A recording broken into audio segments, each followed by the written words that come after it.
The breaking news, the state of emergency in California, where 12 wildfires are burning right now. One in particular, the so-called Valley Fire, is fierce, fast-moving, and fatal. And tonight, we've got the stunning images and the survivors, both human and animal. Here's ABC's Matt Gutman. The fire swept down the valley with apocalyptic fury. Flames as high as skyscrapers hopscotching the canopies, raining flaming terror. Families fleeing, navigating this hellish landscape. Cinders swirling in the air. 23,000 people displaced in Northern California. We spent time today with a crew of firefighters from Riverside County, California. Exhaustion remains one of the greatest perils. You guys pretty tired? We're getting there. Yeah, all of our resources have been going at it for about a month and a half. Like others out here, selective about what they could save. Firefighters are letting this burn. They're not concerned with this kind of grass fire. Their main concern right now, because they're so overwhelmed, is protecting homes and people.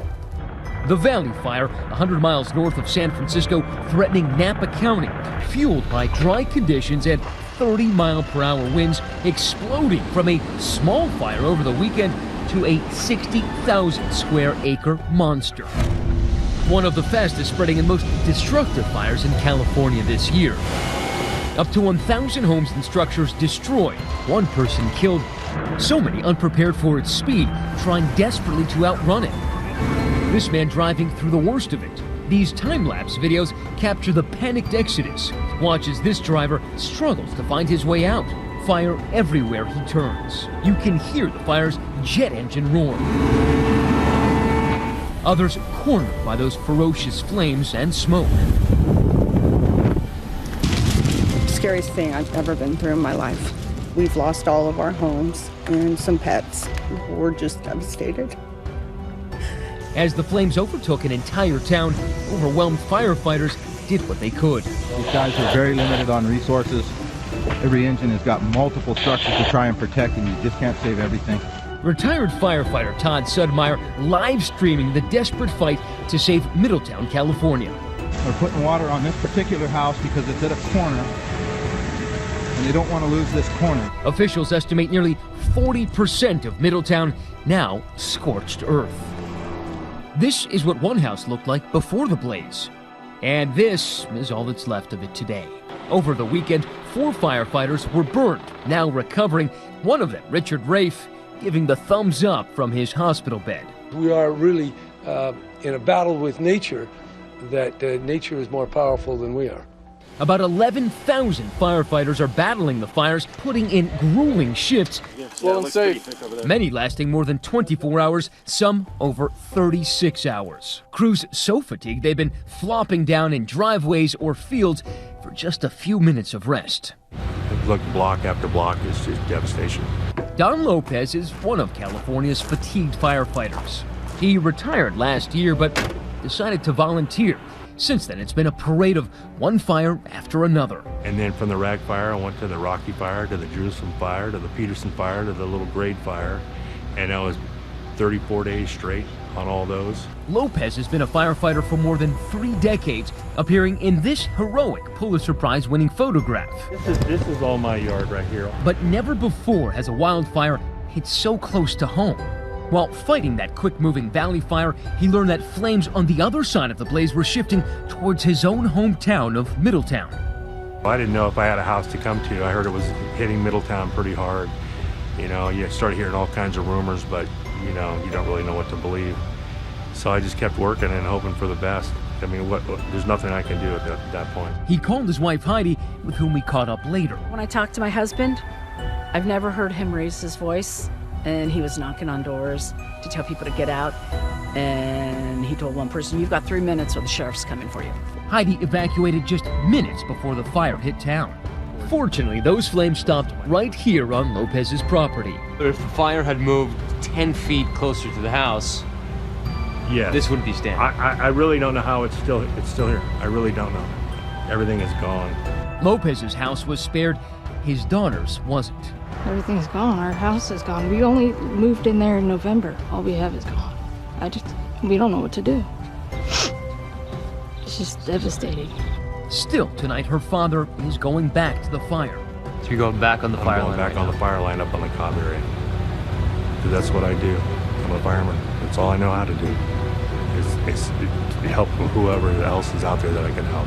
Tonight, thousands of people like Lopez on the fire lines, but behind him, scientists trying to better understand the fires. My colleague Clayton Sandell recently visited this federal fire sciences laboratory in Missoula, Montana, where wildfires are studied. Look into the flame zone. There is like a little trough. There's a little trough. Yeah. That's the air pushing those little parcels forward. Scientists here warn that stopping destructive fires is getting tougher. More people are building homes in wildfire-prone areas, and more flames are being put out before they naturally burn off dry trees and brush, fuel for megafires. In this experiment, we see how dry sediment pushes the flames forward. They're like waves in water, and they are pushing forward, and they exit the flame zone up ahead, and they splash into the fuels at the top, and that's what lights the new particles on fire. That's how your wildfires get big. That's how they get big, and that's how they spread. Today, as the fires continue to burn, hundreds of evacuees from that fast-moving valley fire find temporary shelter in tents, while others take refuge in this shopping center parking lot. And tonight, Don Lopez's family not fighting fires, but fighting to keep its spirit up. I think we've eaten maybe one meal in the past 2 days. It's like... Still, you keep a smile on your face. You have to. Because you go to the campground and there are people that have lost. A dangerous wildfire is exploding in California. It's closing in on homes, forcing more than 1,000 people to evacuate. ABC's Jim Avila is on the scene in Corona. Good morning, Jim. Good morning, George. A heroic effort overnight as firefighters struggle with intense flames and working to save hundreds of homes. Mandatory evacuations underway for more than 1,300 people. Flames were across every hill all the way around us, swirling embers. It was crazy. The fire dangerously close to this highway, several lanes shutting down as people spent the night desperately trying to evacuate. I started packing my car. It's called the Canyon Wildfire, and it's quickly burning from 1/4 of an acre to at least 1,700 acres. 2 super scoopers dropping water, another plane seen here dropping fire retardant, and 6 helicopters attacking the fire. But early this morning, they said the helicopters are not coming anymore because it's a visibility issue. Wildfires lighting up the skies in Southern California. It was a tornado of embers going through here. I've never seen anything like this. This video taken from a home showing the raging inferno up close. Just came up quickly like a firestorm. Came up over the ridge there, probably 50-foot flames. Firefighters scrambling to get the hydrants as the fire quickly spreads. 300 homes in jeopardy. Whipping wildfire winds, making for an incredibly dangerous situation. As you can see behind me, firefighters are still on guard here, hoping that the fire will remain put down and that there are no more hot spots. They're guarding against that through the night and morning.